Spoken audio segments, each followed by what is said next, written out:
പക്ഷെ ആരും ഞങ്ങൾ നെടുവീർപ്പിട്ടോ ഒച്ചപ്പാടും ബഹളവും ഒന്നും ഇടുന്നില്ല. കാരണം ഉള്ളിൽ ദുഃഖമുണ്ടെങ്കിലും അതിന്റെ കാരണം എന്താണെന്നറിയോ?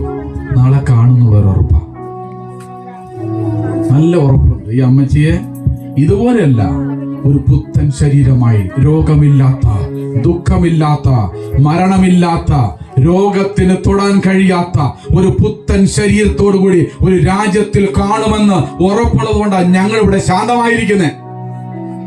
എന്നെ കേൾക്കുന്ന മാതാപിതാക്കളെ, നിങ്ങളുടെ മക്കൾ കാലത്ത് സ്കൂളിൽ പോയാൽ എന്റെ കുഞ്ഞിനെ കാണാനില്ലെന്ന് പറഞ്ഞ് ഒരു മാതാപിതാക്കളും കരയാറില്ല. കാരണം വൈകിട്ട് സ്കൂൾ വിട്ട് വരും, കാണാം, ആരും നെടുവീർപ്പിടാറില്ല. കാരണം ഇവിടെ നിന്ന് വിട്ടാലും സ്വന്തം വീട്ടിൽ, അപ്പന്റെ വീട്ടിൽ എത്തുമെന്നുള്ള ഒരു ശുഭാപ്തി വിശ്വാസം.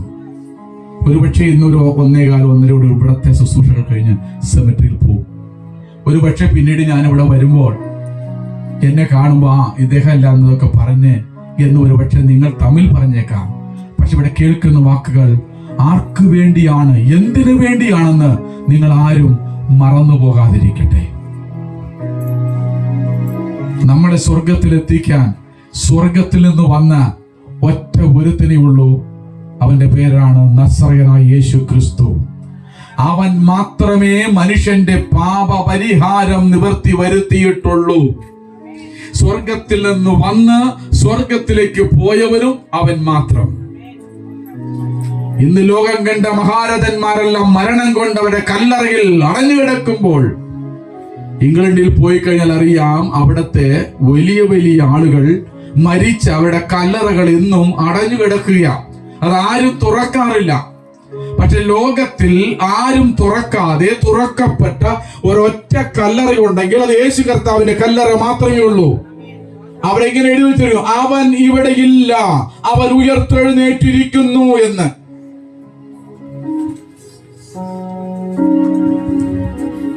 സ്തോത്രം. അതുകൊണ്ട് പ്രിയ മാതാവിന്റെ മരണം ഞങ്ങൾക്ക് ദുഃഖമുണ്ടെങ്കിലും പ്രത്യാശയില്ലാത്ത മറ്റുള്ളവരെ പോലെ ഞങ്ങൾ ദുഃഖിച്ച് കരയുന്നില്ല. കാരണം വീണ്ടും കാണും. ഈ ഉറപ്പ് ഇന്ന് എത്ര പേർ കൊടുക്കുന്നുണ്ട്? നാളെ നിങ്ങളുടെ മാതാവിന് ഇങ്ങനെയല്ല, മരണമില്ലാത്ത, രോഗമില്ലാത്ത, വയസ്സറിയാത്ത, ഇത്ര പ്രായമെന്ന് പറയാൻ കഴിയാത്ത, ഒരിക്കലും പിന്നെ മരണത്തിന് തൊടാൻ കഴിയാത്ത ഒരു ശരീരത്തോടു കൂടി പ്രിയ മാതാവിനെ കാണുവാൻ കഴിയുന്നവർ ആരെന്ന് ചോദിച്ചാൽ യേശുവിനെ അറിഞ്ഞവർക്ക് മാത്രമേ കാണാൻ കഴിയൂ.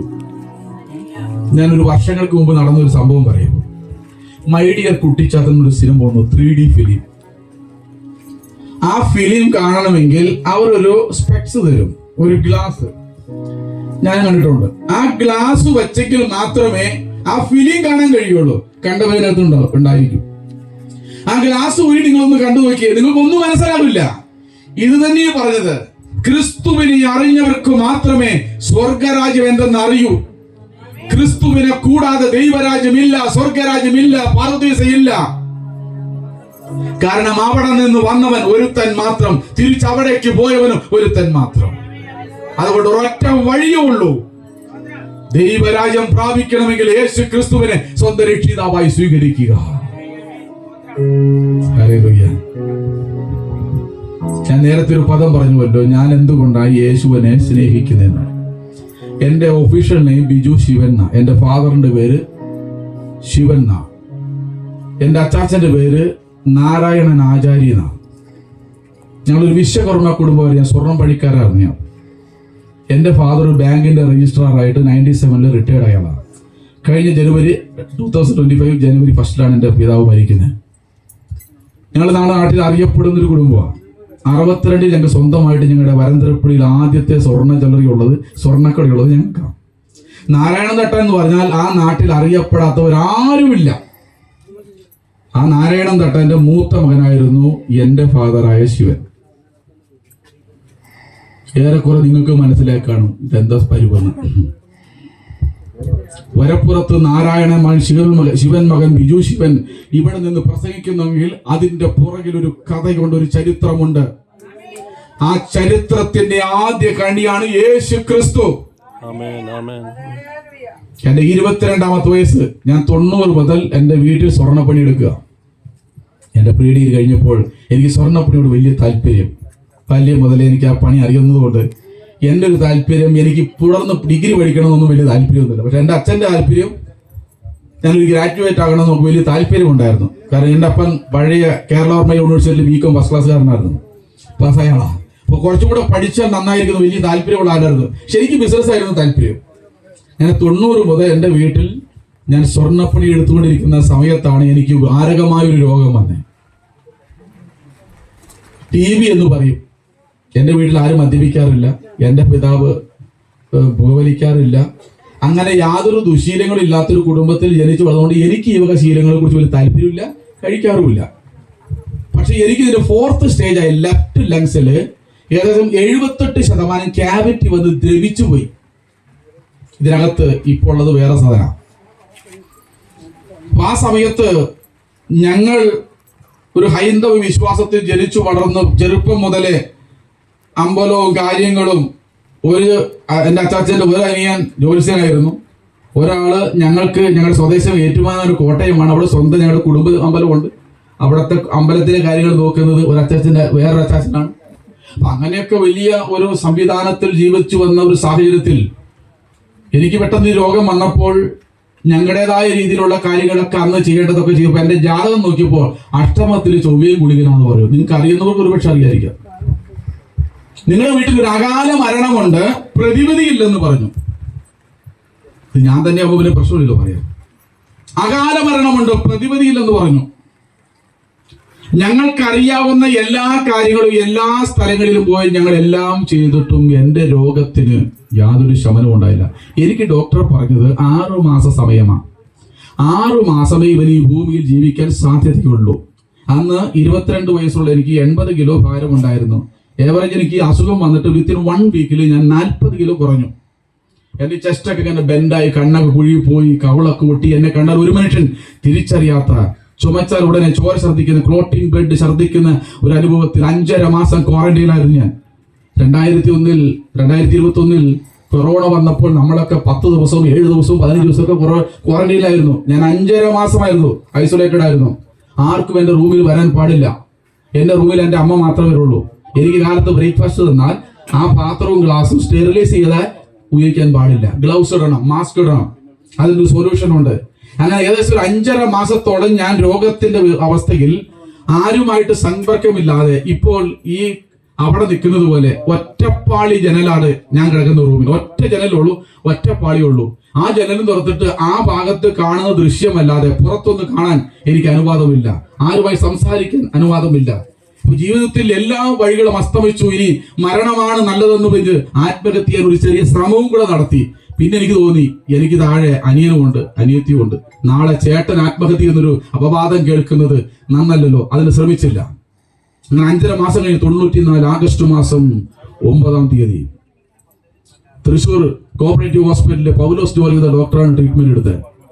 ഡോക്ടർ വന്ന് നോക്കിയിട്ട് പറഞ്ഞു, ഇവന് ട്രീറ്റ്മെന്റ് വേണ്ട, ക്ലോസ് ചെയ്തേക്കാൻ പറഞ്ഞു. 5.5 മാസം മരുന്ന് കഴിച്ചിട്ട് യാതൊരു വ്യത്യാസവുമില്ല. ഈ ക്യാവിറ്റി കൂടുന്നതല്ലാതെ സാധ്യതകളില്ലെന്ന് പറഞ്ഞു. തൃശ്ശൂർ കോപ്പറേറ്റീവ് ഹോസ്പിറ്റലിൽ നിന്ന് ഞങ്ങൾ പുറത്തു വന്ന് വടക്കേ സ്റ്റാൻഡിൽ നിൽക്കുക. വരന്തരപ്പള്ളി അടുത്താൻ്റെ വണ്ണപ്പെട്ട അടുത്താൻ്റെ വീട്. അപ്പൊ അച്ഛൻ പറഞ്ഞു ബസ് കയറി. ഒരു നിർവാഹമില്ല, ചെയ്യാനുള്ളതൊക്കെ ചെയ്തു. തൃശ്ശൂർ കാളത്തോട് പള്ളിയിൽ വരെ പോയി എന്ന് വെച്ചോ. ഏലസ് വരെ കൊണ്ട് കെട്ടിയ ആളാ ഞാൻ. പച്ചയ്ക്ക് പറയുന്നത് ഒരു പേടിയില്ല എനിക്ക്, കാരണം ഞാൻ ചെയ്തതുകൊണ്ടാണ് പറഞ്ഞത്. അപ്പൊ ഞങ്ങൾ വടക്കേ സ്റ്റാൻഡിൽ നിൽക്കുമ്പോൾ എൻ്റെ മാമനും ആൻറ്റി, അവർ മാവേലിക്കലും ഹരിപ്പറാണ് ഒരു വീട്. മാമൻ തൃശ്ശൂർ മണ്ണുത്തി വെറ്ററിനറി കോളേജിലെ സ്റ്റോർ കീപ്പറായിരുന്നു. അപ്പോൾ അവർ കർത്താവിൽ വന്ന കാര്യമൊക്കെ ഞങ്ങൾക്ക് അറിയാണ്ട് വീട്ടിൽ വന്ന് ഇങ്ങനെ പറയുമായിരുന്നു, യേശുവിനെ സ്വീകരിക്കണം, ഞങ്ങളുടെ ജീവിതത്തിൽ വലിയ മാറ്റമുണ്ടായി, സ്വസ്ഥതയും സമാധാനം ജീവിതത്തിൽ കിട്ടിയത് യേശുവിനെ അറിഞ്ഞപ്പിന്നെ എന്ന് പറയും. അപ്പം ഞാൻ എൻ്റെ വീട്ടിൽ വരുമ്പോൾ ആൻറ്റിയോട് പറയും, ആൻറ്റി ലീല രാഘവൻ എന്നാണ് ആൻറ്റിയുടെ പേര്, ആ മാമൻ്റെ പേര് രാഘവൻ, ഞങ്ങളുടെ കുടുംബത്തിൽ പെട്ടതാണ്. നിങ്ങൾക്കൊരു അനുഭവം ഉണ്ടായി, നിങ്ങൾ യേശുവിൽ വിശ്വസിച്ചു, ഞങ്ങൾ മാന്യമായിട്ട് ജീവിക്കാൻ ഒരു ബുദ്ധിമുട്ടുമില്ല. എൻ്റെ ബാല്യം മുതൽ ഒരു ബുദ്ധിമുട്ടുണ്ടായിട്ട് ജീവിച്ച ആളല്ല ഞാൻ. മാന്യമായി ജീവിക്കാനുള്ള എൻ്റെ അപ്പനയിലും ഉണ്ടായിരുന്നു. ഒരു ബുദ്ധിമുട്ട് തോന്നിയിട്ടില്ല. അതുകൊണ്ട് മറ്റൊരു കാര്യം ചിന്തിക്കേണ്ട ആവശ്യം വന്നിട്ടില്ല. അപ്പൊ ഞാൻ പറഞ്ഞു, നിങ്ങൾക്കൊരു അനുഭവം ഉണ്ടായി, നിങ്ങൾ വിശ്വസിച്ചു. ഇപ്പൊ നാളെ എനിക്കൊരു അനുഭവം ഉണ്ടായി, ചിലപ്പോൾ ഞാൻ വിശ്വസിച്ചേക്കാം. തമാശയ്ക്ക് പറഞ്ഞു വിട്ടു. അതിനുശേഷം എനിക്ക് രോഗം വരുന്നതും അതൊന്നും അവർ അറിയുന്നില്ല. അപ്പോൾ വടക്കേ സ്റ്റാൻഡിലെത്തി, ഡോക്ടറും ക്ലോസ് ചെയ്തു, ട്രീറ്റ്മെന്റ് ഇല്ല. ഇനി ഒരു 15 ദിവസത്തെ കാലാവധി മാത്രമേ ഈ ഭൂമിയിലുള്ള എൻ്റെ ആയുസ്സിലുള്ളൂ എന്ന് ഡോക്ടറും പറഞ്ഞു കഴിഞ്ഞു. ഇനി ഒന്നും നോക്കാനില്ല. അവസാനം തൃശ്ശൂർ വടക്കേ സ്റ്റാൻഡിൽ നിന്ന് വരന്തരപ്പള്ളിക്ക് ബസ് കയറാതെ മണ്ണുത്തിക്ക് ബസ് കയറുന്നു. ഞാൻ അറിയുന്നില്ല. മാമന്റെ വീട് മണ്ണുത്തിയിലാണ്, നെട്ടിശ്ശേരിയിലാണ് അവരുടെ വീട്. കുറെ കഴിഞ്ഞപ്പോൾ കണ്ടു തുറന്നപ്പോൾ വണ്ടി മണ്ണുത്തിയിലെത്തി. ഞാൻ ചോദിച്ചു അച്ഛനെ വണ്ടിക്ക് ഇവിടെ കൊണ്ടുപോകുന്നത്. അപ്പോൾ അച്ഛൻ പറഞ്ഞു ഇവിടെ അടുത്തൊരാൾ പോകാണെന്ന് പറഞ്ഞു. അപ്പോൾ എനിക്ക് മനസ്സിലായി ഇവിടെ ഞങ്ങൾക്ക് റിലേഷൻ ആയിട്ടുള്ള ഒറ്റ ഫാമിലി ഉള്ളൂ. അവിടെ ചെന്ന് ഒരു പഴയ ഓടിട്ട വീടാണ്, ഫ്രണ്ടിൽ നല്ല ഗ്രില്ലുള്ളൊരു വീട്. കുറേ നാളുകളായിട്ട് ഞങ്ങൾ പോകാറില്ല. ഇവർ പെന്തക്കോസ്തലായപ്പോൾ പിന്നെ ഞങ്ങൾക്ക് വലിയ താല്പര്യമൊന്നുമില്ല. ഇവർ കാതിലും ഇല്ല കഴുത്തിലും ഇല്ല എല്ലാം ഊരിക്കളഞ്ഞ് സമൂഹത്തിൽ നാണം കെട്ട് നമ്മുടെ വീട്ടുകാരൊക്കെ നാണം കെടുത്താൻ വേണ്ടിയിട്ട് ഓരോ പണിക്ക് പോയിട്ട് ഞങ്ങൾക്ക് നാണക്കേട്, അവർക്കോ നാണമില്ല, ഞങ്ങൾക്കേ നാണക്കേടാവുക. ഇവരെ പള്ളിയിൽ പോകുന്നു, കൈ തട്ടുന്നു, കൂട്ട് ഒച്ചപ്പാടും ബഹളവും കൂക്കുവിളി, ഇങ്ങനെ ദൈവത്തെ വിളിക്കണോ എന്നൊക്കെ ഞാൻ ചിന്തിച്ചൊരു കാലം ഉണ്ടെന്നായി പറഞ്ഞൊരു സാരാംശം. ഇതിനൊക്കെ ആവശ്യമുണ്ടോ? ദൈവത്തിന് ശരിയാക്കില്ല, എന്തോ ഒച്ചപ്പാടും ബഹളമാണ്. നാട്ടുകാരെ ഒരു സ്വര്യം കിടത്താനായിട്ട് കുറെ എന്നെ വിളിച്ച് നേരെ കൊണ്ടുപോയി. ഞങ്ങൾ വീട്ടിൽ ചെല്ലുമ്പോൾ എന്താ ഈ ബൈബിളിൽ ഒരു വാക്യം, ഞാൻ വരന്തരപ്പള്ളിയിൽ നിന്ന് തൃശ്ശൂർക്ക് പുത്തമ്പള്ളിയുടെ അടുത്താണ് ഞങ്ങളുടെ സ്വർണ്ണപ്പുഴയുടെ ഒരുപാട് ക്രമീകരണം ചെയ്യുന്ന സ്ഥലം. കുരിയച്ചിറ ഒരു പള്ളിയുണ്ട്. ആ കുരിയച്ചിറ പള്ളിയുടെ മതിൽ ഒരുപാട് ബൈബിൾ വാക്യങ്ങൾ എഴുതി വെച്ചിട്ടുണ്ട്. ഞാൻ ഇന്നലെ ശ്രദ്ധിച്ചിട്ടില്ല, എനിക്ക് എൻ്റെ ആവശ്യമില്ല. ഞാൻ ആ വീട്ടിൽ ചെല്ലുമ്പോൾ ഒരു വാക്യം, 34 സങ്കീർത്തനം 18 വാക്യം, ഹൃദയം നുറുങ്ങിയവർക്ക് യഹോവ സമീപസ്ഥൻ, മനസ്സ് തകർന്നവനെ അവൻ രക്ഷിക്കുന്നു. ഒരു എക്സ്റേ ബോർഡിൽ മൾട്ടി കളറിൽ ഒരു വാക്യം. ഞാൻ ഒരുപാട് പുസ്തകം വായിക്കുന്ന ആളാണ്, എനിക്ക് പുസ്തകത്തോട് വളരെ പ്രിയമുള്ള ആളാണ്. ഞാൻ അത് കണ്ടപ്പോൾ വളരെ ഡിഫറെന്റ് ആയിട്ട് തോന്നി. കൊള്ളാലോ, നല്ല ഫ്രെയിമിലാണോ, നന്നായിട്ട് എഴുതിയിരിക്കുന്നു. ഞാനത് വായിച്ചോണ്ടിരുന്നു. ആന്റി എന്നെ വന്ന് കണ്ടൊഴിക്കൂ, വായി വെക്കി. പൊന്നു മോന് നിനക്ക് എന്ത് പറ്റി? ഒരു 6-7 മാസം മുമ്പ് നിന്നെ കാണുമ്പോൾ നീ നല്ല ആരോഗ്യവാനായിരുന്നു, നിനക്ക് എന്താ പറ്റിയ? പച്ചൻ കാര്യങ്ങളൊക്കെ പറഞ്ഞ് ഞങ്ങളുടെ അവസ്ഥ എങ്ങനെയാണ്, ആകെ തകർന്നു പോയി, ഞങ്ങൾക്ക് ഇനി വേറെ മാർഗമില്ല. അപ്പൊ എന്റെ ആന്റി പറഞ്ഞു, കർത്താവ് ഒരുക്കുന്ന ഓരോ വഴികളെ എന്ന് പറഞ്ഞ് അടുക്കളയിൽ ഒരു ചായ ഇട്ട് വന്ന് ഒരു പഴയ കസേരയിൽ ഇരുന്ന് യേശുവിനെ കുറിച്ച് ഇങ്ങനെ പറയാൻ തുടങ്ങി. ഏകദേശം 1.5 മണിക്കൂറോളം കർത്താവിനെ കുറിച്ച് പറയും. എനിക്ക് കേൾക്കാൻ വലിയ താല്പര്യം തോന്നിയില്ല. നീ യേശുവിൽ വിശ്വസിച്ചാൽ നിനക്കൊരു പുതിയ ജീവിതം ഉണ്ടെന്ന് പറഞ്ഞു. ഇപ്പൊ ഞാൻ ഇത് പറയുമ്പോൾ നിങ്ങൾ പലരും ഞാൻ അന്ന് ചിന്തിച്ചതുപോലെ ചിന്തിച്ചുകൊണ്ടിരിക്കുന്നവരായിരിക്കാം. സ്വാഭാവികമാണത്. കാരണം അറിയുന്നില്ല. ഇത് ആളെ കൂട്ടാൻ വേണ്ടി പറയുന്ന കാര്യമല്ല, ജീവിക്കാൻ വേണ്ടി കപ്പ മീന് തിന്നാൻ വേണ്ടി വരുന്ന കൂട്ടവുമല്ല. സത്യം മനസ്സിലാക്കി വേർതിരിക്കപ്പെട്ടവരാണെന്നുള്ള യാഥാർത്ഥ്യം മറന്നു പോകരുത്. പണ്ട് കാലത്ത് കപ്പയും മീനും കിട്ടാൻ വേണ്ടി ബന്ധക്കോസിൽ പോയെന്നൊക്കെ പറഞ്ഞു കേട്ടിട്ടുണ്ട്, എനിക്കറിയില്ല. അവസാനം ആന്റി എനിക്ക് വേണ്ടി പ്രാർത്ഥിച്ചു. എന്റെ യേശു നിന്നെ സൗഖ്യമാക്കുമെന്ന് പറഞ്ഞു. ഒരു വാക്യം പറഞ്ഞു, വിശ്വസിച്ചാൽ നീ ദൈവത്തിന്റെ മഹത്വം കാണുമെന്ന് പറഞ്ഞു. ഞങ്ങൾ അവിടുന്ന് ബസ് കയറി. ഏകദേശം 8:30 മണിക്ക് ബസ് സ്റ്റോപ്പിൽ ഞങ്ങൾ ബസ് ഇറങ്ങുന്നു. അവിടെ നിന്ന് ഒരു 400 മീറ്റർ പോകണം എൻ്റെ വീട്ടിലേക്ക്, മെയിൻ റോട്ടിൽ നിന്ന്. 8:30 to 9 മണി വരെ ലോ ഷെഡിങ് ടൈം, കറണ്ടില്ല. ഞാനും എൻ്റെ അച്ഛനും കൂടെ നടന്ന ഒരു 100 മീറ്റർ കഴിയുമ്പോൾ ചുമ വരുന്നു. എനിക്ക് സൗഖ്യമത്തെ ചുമ വന്നു, ചോര ശ്രദ്ധിക്കുന്നു, എൻ്റെ കൈയും കാലും വിറയ്ക്കുന്നു, തൊണ്ട വരണ്ട് പോയി, ഷർട്ടും പാൻറ്റെല്ലാം ബ്ലഡായി, എൻ്റെ കൈയും കാലൊക്കെ കുഴഞ്ഞു. ഞാൻ വിചാരിച്ചു ഇനി വീടെത്തില്ല, കഴിഞ്ഞു. ഞാൻ എൻ്റെ ഫാദറിൻ്റെ തോളത്ത് വട്ടം പിടിച്ച് പറഞ്ഞു, എന്നെ എവിടെയും കൂടി ഇരുത്താൻ പറഞ്ഞു. ബസ് സ്റ്റോപ്പിൽ എന്നെ കൊണ്ടിരുത്തുന്നു. ഇവരല്പം വെള്ളം വേണമെന്ന് പറഞ്ഞു. എൻ്റെ അച്ഛൻ അത് മേടിക്കാൻ തൊട്ടപ്പുറത്ത്, എനിക്ക് 8ാം ക്ലാസ്സിൽ എന്നെ ഹിന്ദി പഠിപ്പിച്ച് വാദ്യാരി വീട് തൊട്ടപ്പുറത്താണ്. അച്ഛനത് വാങ്ങാൻ പോകുന്നു. ഞാൻ അവിടെ ഇരിക്കുന്നു. ഞാൻ അവിടെ ഇരിക്കുമ്പോൾ ആന്റിയുടെ വീട്ടിൽ വായിച്ച അതേ വാക്ക്, അതേ കളറ്, അതേ വലുപ്പത്തിൽ, ഏകദേശം ഇത്രയുണ്ട് ഓരോ ലെറ്റേഴ്സ്. ആ ഇരുട്ടിൽ എന്നെ കാണിക്കുന്നു, ഹൃദയം നുറുങ്ങിയവർക്ക് യഹോവ സമീപസ്ഥൻ, മനസ്സ് തകർന്നവരെ അവൻ രക്ഷിക്കുന്നു എന്ന്. അപ്പൊ ഇരുട്ടിൽ എനിക്ക് മാത്രം, എന്റെ കൂടെ ബസ് സ്റ്റോപ്പിൽ പലരും നിൽപ്പുണ്ട്, അവർക്കൊന്നും മനസ്സിലാവുന്നില്ല, എനിക്കിത് കാണാം. എന്റെ മനസ്സിൽ നീ യേശുവിനോട് പ്രാർത്ഥിക്കേ, നീ യേശുവിനോട് പ്രാർത്ഥിക്കേ, യേശുവിനോട് പ്രാർത്ഥിച്ചാൽ നിനക്ക് സൗഖ്യം കിട്ടുമെന്ന് പറഞ്ഞു. അപ്പൊ ആന്റി എനിക്ക് വേണ്ടി പ്രാർത്ഥിച്ച പ്രാർത്ഥന അവർക്ക് എന്റെ മനസ്സിലുണ്ട്. അപ്പൊ എന്നോട് കർത്താവ് പറയും, നിന്റെ സാക്ഷിയോടെ പറഞ്ഞിട്ടേ പോകാവുള്ളൂ, 10 മിനിറ്റ് വൈകാലും കുഴപ്പമില്ല, നീ പറഞ്ഞിട്ടേ ഇവിടുന്ന് പോകാവുള്ളൂ, നാളെ ഒരു അവസരം നിനക്ക് കിട്ടില്ല എന്ന്. അതുകൊണ്ട് അത് പറയാൻ വന്നേ. ഞാനവിടെ പറഞ്ഞു, കർത്താവേ, ആന്റി പറയുന്നു യേശു ക്രിസ്തു ജീവനുള്ള ദൈവമാണെന്ന്. നീ ജീവനുള്ള ദൈവമായ ക്രിസ്തുവെങ്കിൽ എന്നെ ഒന്ന് സൗഖ്യമാക്കാമെങ്കിൽ എന്റെ അവസാന ശ്വാസം വരെ ഞാൻ യേശുവിന് വേണ്ടി ജീവിച്ചോളാൻ പറയും. ഇതാണ് എന്റെ ആദ്യത്തെ പ്രയം. ആ ബസ് സ്റ്റോപ്പിലിരുന്ന് ആരും അറിഞ്ഞിട്ടില്ല, എന്റെ ഹൃദയം കൊണ്ട് ഞാൻ പ്രാർത്ഥിച്ചു. എന്നെ ഒരുപാട് ഷോക്ക് അടിച്ചിട്ടുണ്ട്. എവിടെ ചെന്നാൽ എനിക്ക് ഷോക്ക് കിട്ടും, എന്താണെന്ന് അറിയത്തില്ല.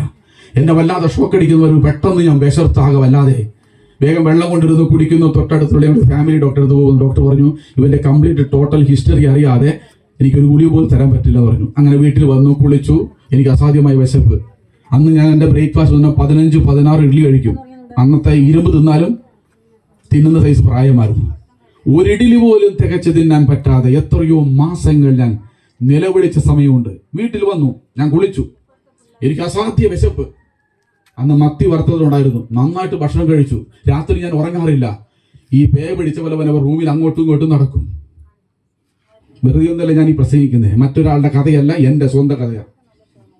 രാത്രി ഉറങ്ങുമില്ല. ഞാൻ കഴിക്കുന്ന മെഡിസിൻ അല്ല, ആർസിലെക്സ് എന്ന് പറയും, 1500 mg ആണ് ഒരു ക്യാപ്സൂൾ.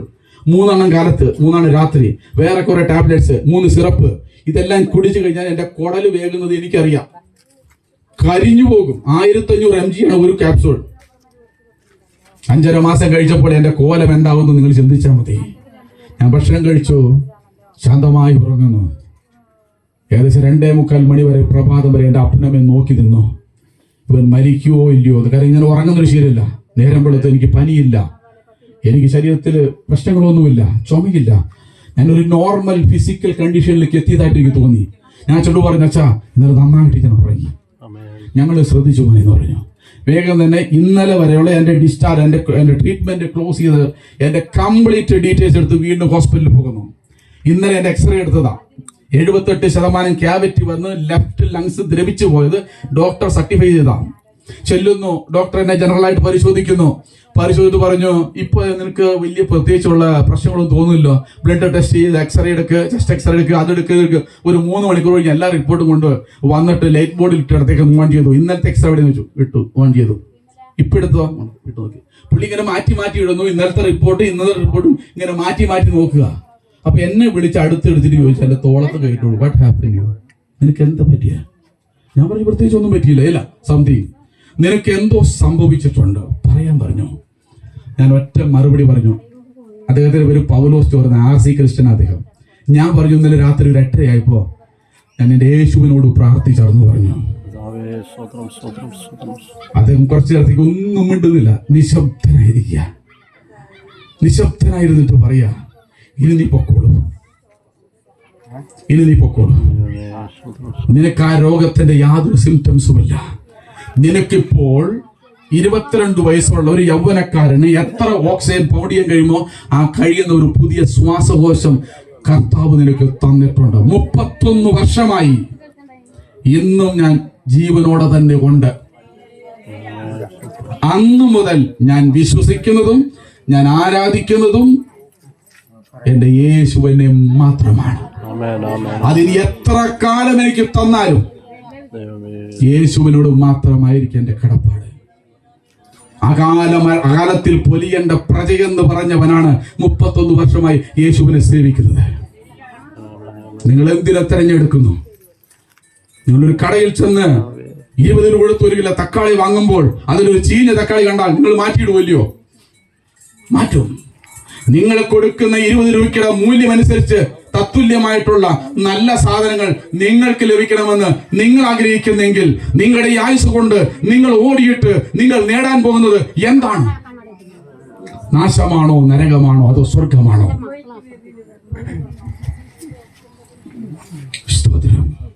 അതുകൊണ്ട് എനിക്ക് ധൈര്യമായിട്ട് ഇവിടെ നിന്ന് പറയാൻ കഴിയും, എന്റെ യേശു ജീവിക്കുന്ന ദൈവമാണെന്ന്. ആരുടെയും 10 പൈസ കൈക്കൂലി ചോദിക്കാത്ത ഒറ്റ ദൈവം ഉണ്ടെങ്കിൽ യേശു മാത്രമേ ഉള്ളൂ. ആരുടെയും കൈക്കൂലി ആവശ്യമല്ല, ഒരു കറൻസിയും വേണ്ട. ഇന്ത്യൻ കറൻസിയോ അമേരിക്കനോ അല്ലെങ്കിൽ കുവൈറ്റ് ദിനാറോ അല്ലെങ്കിൽ പൗണ്ടോ ഒന്നും ആവശ്യമില്ല. കർത്താവ് ചോദിക്കുന്നു, നിന്റെ ഹൃദയം തരാൻ പറ്റുമോ? അങ്ങനെ യേശുവിനോട് ഹൃദയം കൊടുത്ത ഒരു അമ്മച്ചിയാണ് ഈ കാർത്തിയാനി അമ്മച്ചി. ആ അമ്മച്ചി ഇപ്പോ കർത്താവിന്റെ സന്നിധിയിൽ വിശ്രമിക്കുന്നെങ്കിൽ അവിടെ ചെന്ന് ചേരുവാൻ ഒറ്റ മാർഗമേ ഉള്ളൂ, യേശു ക്രിസ്തുവിൽ വിശ്വസിക്കുക. നീയും നിന്റെ കുടുംബവും രക്ഷ പ്രാപിക്കും. ഒരു നേരം പോക്കിന് പറയാൻ കപ്പയും മീനും ഇറച്ചിയും കിട്ടാൻ വേണ്ടി വന്ന ആളല്ല ഞങ്ങൾ. ജീവിക്കാൻ നല്ല സാഹചര്യം ചുറ്റുപാടും ഉണ്ടായിട്ടും സത്യം മനസ്സിലാക്കിയപ്പോൾ ഇതെല്ലാം അങ്ങ് വിട്ടുകളഞ്ഞു. സത്യത്തിന് മാത്രം ചെവി കൊടുത്തു. അതാ പ്രാരംഭത്തിൽ പറഞ്ഞ് കോഴിക്കോട് പോകാൻ ആഗ്രഹിച്ച ആള് ബസ് തെറ്റി എറണാകുളം ബസ്സിൽ കയറിയിട്ട് ഏതായാലും കയറിയതല്ലേ, ഞാൻ എറണാകുളം പോയിട്ട് വീണ്ടും അവിടെ നിന്ന് കോഴിക്കോട് പോക്കോളാം ആരും ചിന്തിക്കില്ല. വഴി തെറ്റി എന്ന് അറിഞ്ഞാൽ അവിടെ ഇറങ്ങുമോ? ഇറങ്ങി പോകേണ്ട ലക്ഷ്യത്തിലേക്കുള്ള ബസ് കയറും. അങ്ങനെയെങ്കിൽ ഒറ്റ ദൂത് പറഞ്ഞ് നിർത്താൻ പോവാ. ആർക്കെങ്കിലും ജീവിതത്തിൽ ലക്ഷ്യം അറിയാത്തവരുണ്ടെങ്കിൽ സ്റ്റോപ്പ് ചെയ്യ്, യഥാർത്ഥ വഴിയിലേക്ക് ടേൺ ചെയ്യ്, സത്യത്തിന്റെ മാർഗത്തിലേക്ക് നിങ്ങൾ തിരിയുക. നിങ്ങൾക്കൊരു രക്ഷയുടെ മാർഗം സ്വർഗത്തിൽ ഒരുക്കിയിട്ടുണ്ട്. അത് പ്രാപിച്ച് സന്തോഷത്തോടെ യാത്ര ചെയ്യട്ടെ. അതിനായി കർത്താവ് നിങ്ങളെ സഹായിക്കുമല്ലോ. പുതിയ നിങ്ങളുടെ സഭയിലെ സെക്രട്ടറി ആയിരിക്കുന്ന കൊച്ചുമോൻ ഇപ്പോൾ മുമ്പോട്ട് വന്ന് ചില അനുശോച വാക്കുകൾ അറിയിക്കും. അതിനുശേഷമായി ഈ കുടുംബത്തെ പ്രതിനിധീകരിച്ച് കർത്താവിന്റെ ദാസൻ പ്രാർത്ഥന മുമ്പോട്ട് വന്ന് ചില കാര്യങ്ങൾ പറയാനുള്ള സമയം വേർതിരിച്ചേ മതിയാവൂ. അതുകൊണ്ട് വേഗത്തിൽ സെക്രട്ടറി ഇപ്പോൾ ചില കാര്യങ്ങൾ സഭയുടെ അനുശോചനം അറിയിക്കുന്നതായിരിക്കും.